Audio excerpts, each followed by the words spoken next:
नमस्कार, मैं हूं मृत्युंजय कुमार झा और आज हम बात करेंगे कमोडिटी बाजार से जुड़ी हुई कुछ महत्वपूर्ण खबरों का और उसका कितना बड़ा इम्पैक्ट बाजार के ऊपर होने वाला है, ये हम आपको बताएंगे। और शुरुआत करते हैं सबसे महत्वपूर्ण खबर से।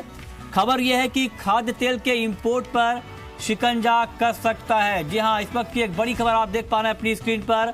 अरुण जेटली की अध्यक्षता में इंटर मिनिस्ट्रियल पैनल की कल बैठक हुई थी और इस बैठक में बढ़ते इंपोर्ट से निपटने पर महत्वपूर्ण चर्चा हुई है और घरेलू बाजार में AWL की सप्लाई पर भी बातचीत हुई है।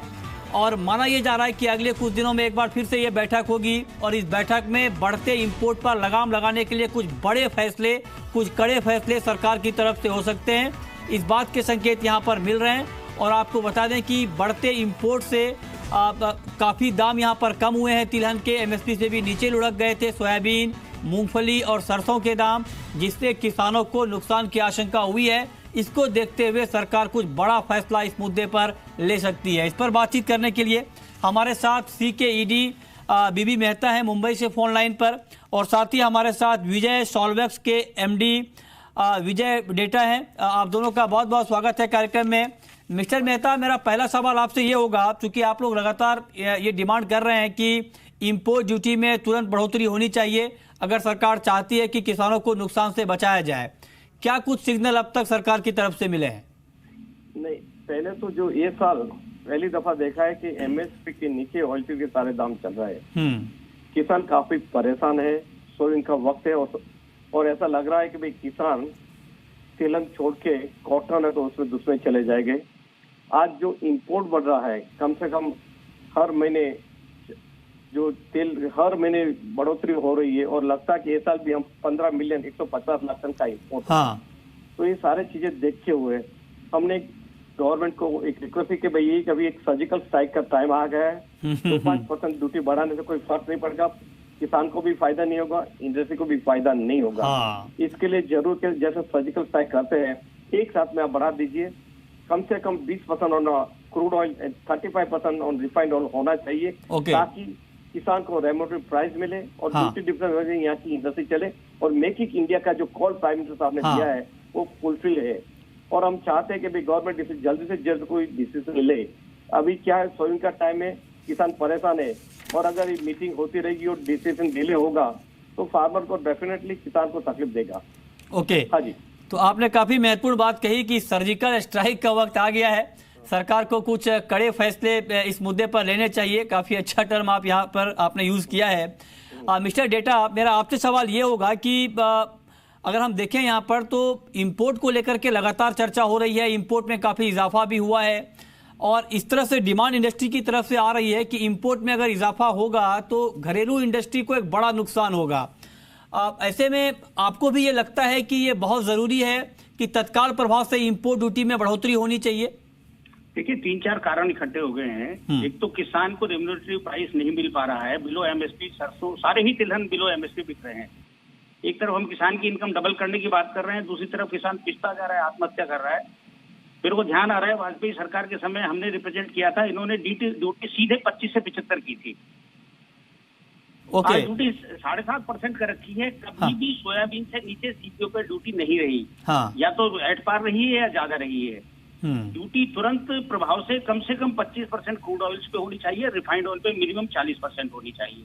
ये कम से कम स्टार्टिंग पॉइंट है। इससे आगे भी आपको जाना पड़ेगा यदि देश के तिलहन उत्पादन को बचाना है। लेकिन मिस्टर मेहता, एक बड़ी चुनौती सरकार के सामने ये होती है कि जब भी इस तरह की डिमांड आती है, अगर सरकार इन मांगों को मान ले, पूरी कर दे, तो उसके बाद ये होता है कि मार्केट पर एक सेंटिमेंटल इम्पैक्ट होता है, दाम बढ़ जाते हैं और फिर ये चर्चा होने लगती है कि कंज्यूमर को काफी महंगा मिल रहा है खाने का तेल।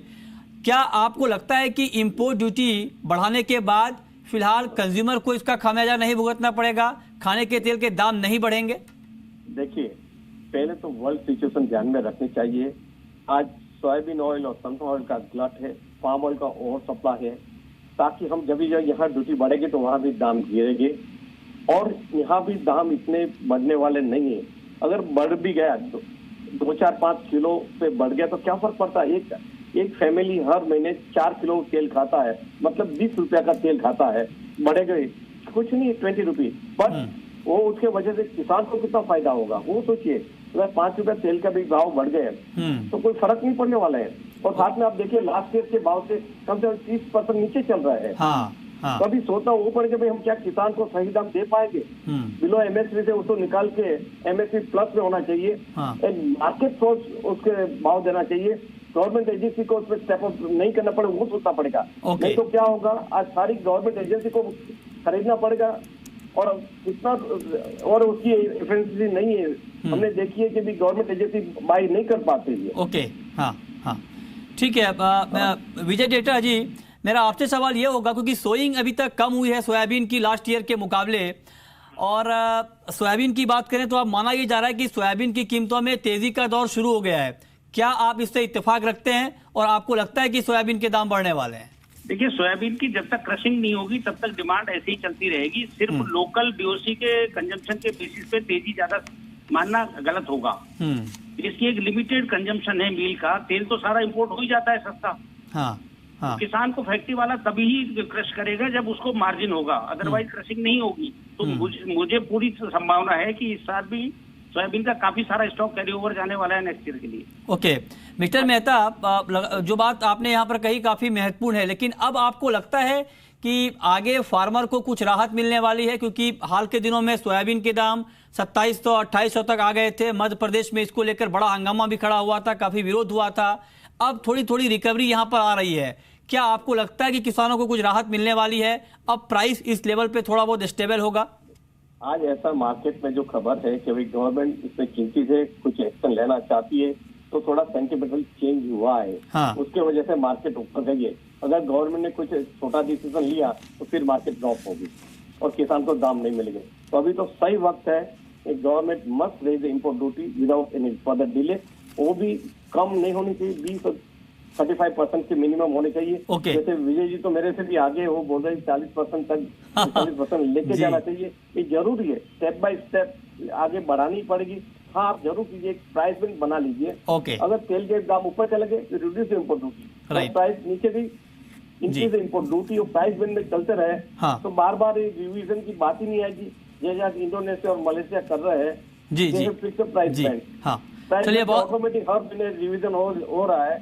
ऐसा ही अपने कोई सिस्टम लेनी चाहिए ताकि ठीक है हर महीने फिर से गवर्नमेंट के पास जाना नहीं पड़े और ऑटोमेटिक सिस्टम हो जाए। चलिए, बहुत बहुत शुक्रिया मिस्टर मेहता आपका और विजय डेटा आपका हमसे जुड़ने के लिए, अपनी राय इस खबर के ऊपर रखने के लिए। और अब रुक करते हैं दूसरी महत्वपूर्ण खबर का, और खबर यह है कि टमाटर के बाद अब प्याज की बारी आती हुई दिख रही है, और प्याज के थोक भाव 2 हफ्ते में 118% तक बढ़ गए हैं। जोरदार तेजी आई है प्याज की कीमतों में। और आपको बता दें कि देश की सबसे बड़ी प्याज की मंडी लासलगांव में 2 हफ्ते में दाम 118% तक बढ़ चुके हैं, और ये बढ़कर 1250 रुपए प्रति क्विंटल तक पहुंच गया है। लेकिन एक बात आपको और मैं बताना चाहता हूं, और आप इसे ध्यान से सुने, कि अभी रिटेल मार्केट पर उतना बड़ा इंपैक्ट नहीं हुआ है। और ये जो 118% की तेजी आई है, चूंकि दाम काफी नीचे थे प्याज के, तो उसके बाद एक तेजी आई है। तो इसे आप किसानों को एक राहत के तौर पर देख सकते हैं, क्योंकि फार्मर्स को काफी सस्ते दाम पर प्याज बेचना पड़ रहा था। तो इस तेजी को महंगाई से जोड़कर फिलहाल नहीं देखा जाना चाहिए, क्योंकि किसानों को थोड़ी बहुत इससे मदद मिली है। किसानों को सस्ते भाव पर प्याज बेचना पड़ रहा था। हमारे साथ बातचीत करने के लिए लासलगांव एपीएमसी के चेयरमैन विजय दत्त होलकर हैं फोन लाइन पर। सर, स्वागत है आपका जी बिजनेस पर। जो प्याज के दाम बढ़ रहे हैं थोक में, और 2 हफ्ते में 118% तक दाम बढ़ चुके हैं प्याज के, इसके पीछे वजह क्या देख रहे हैं आप? देखिए, एक बात ऐसी है कि अभी एक्सपोर्ट ज्यादा नहीं, लेकिन देश में जो है दक्षिण में इसका डिमांड ज्यादा बढ़ गया है। और एमपी में जो पिछली बार गवर्नमेंट ने परचेस किया था माल, तो 1 महीने में ज्यादा माल परचेस हो गए, जो माल 4 महीने तक चलने वाला था वो 1 मंथ में ही वो परचेस होके तुरंत बेचा गया, और वहाँ पे अभी शॉर्टेज हो रहा है।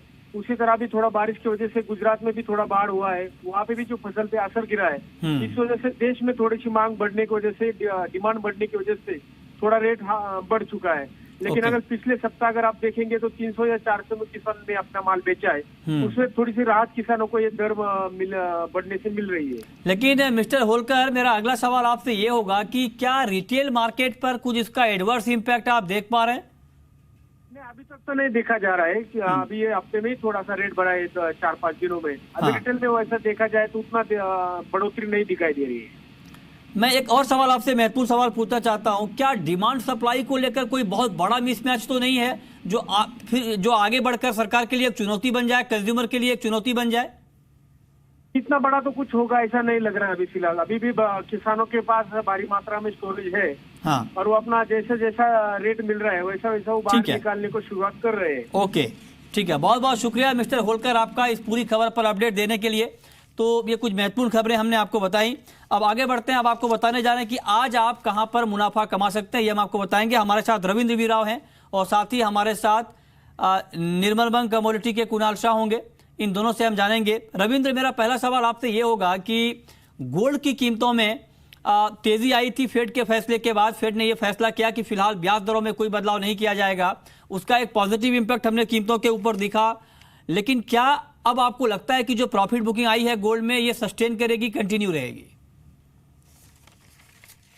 Good morning Mrityunjay. मुझे लगता है कि गोल्ड एक ब्रॉड रेंज में ट्रेड करेगा, क्योंकि पॉलिटिकल अनसर्टेनिटी यूएस में काफ़ी है। ब्रेक्सिट को लेकर भी अनसर्टेनिटी बनी हुई है, तो वो एक सपोर्टिव फैक्टर बन रहा है गोल्ड के लिए। और जो फेड का जो स्टांस था इन्फ्लेशन को लेकर, वो भी एक पॉजिटिव फैक्टर है। तो मेरे हिसाब से गोल्ड में हो सकता है कि लोअर लेवल्स पे फिर से बाइंग आए टुवर्ड्स 1230 1235 के आसपास कॉमेक्स पर। और अगर एमसीएक्स की बात करें तो एमसीएक्स में अराउंड 28,100 से 28,000 के पास में अगर प्राइस आते हैं तो एक अच्छी बाइंग हम देख सकते हैं। बट यहाँ से मुझे लग रहा है कि इवन डॉलर इंडेक्स में भी एक पुल बैक आ सकता है। डॉलर इंडेक्स 92 का जो सपोर्ट है उसके आसपास ट्रेड कर रहा है। तो मुझे मेरी एक्सपेक्टेशन यही है कि डॉलर इंडेक्स में फिर से एक बार 94 तक का लेवल हम देख सकते हैं। So that would be slightly bearish for gold. तो इमीडिएट टर्म के लिए मुझे लगता है कि गोल्ड को एक बार सेल कर सकते हैं। और नीचे में अराउंड 28,350 से 28,200 का लेवल हम देख सकते हैं गोल्ड में। कुणाल, आपका कमेंट क्या होगा गोल्ड और सिल्वर को लेकर? क्या आपको लगता है कि जो करंट मार्केट प्राइस है, जो करेक्शन आया है, इस करेक्शन को एक सेलिंग के तौर पर देखना चाहिए और बिकवाली करके मुनाफा कमाना चाहिए? जी नहीं, मेरी राय में अच्छी अपॉर्चुनिटी है। फेडरल रिजर्व की जो मीटिंग का आउटकम निकल के आया है उसमें खुला उन्होंने कहा है कि दिसंबर नेक्स्ट जो रेट हाइक है वो आने की प्रोबेबिलिटी दिसंबर में है। तो आने वाले 3-4 महीने तक कोई रेट हाइक आएगा नहीं। That is bullish for gold. तो मेरी राय में आप मौजूदा स्तरों के आसपास 28,350 400 के बीच में है, गोल्ड में बाइंग कर सकते हैं। 28,550 का टारगेट रखना चाहिए और 28,210 का स्टॉप लॉस रखना चाहिए। और सिल्वर पर क्या कॉल है आपकी कुणाल? चांदी में किस तरह का ट्रेड आप रिकमेंड करेंगे? सिल्वर भी मुझे बुलिश लग रहा है। 38,100 में आपको सिल्वर में बाइंग इनिशिएट करना चाहिए अगस्त कॉन्ट्रैक्ट में। और ऊपर में मुझे लग रहा है कि आने वाले एक आध हफ्ते में 38,750 के लेवल्स आपको देखने मिल सकते हैं। और 37,910 का स्टॉप लॉस मेंटेन करना चाहिए। गोल्ड और सिल्वर दोनों में व्यू बाई डिप्स का है।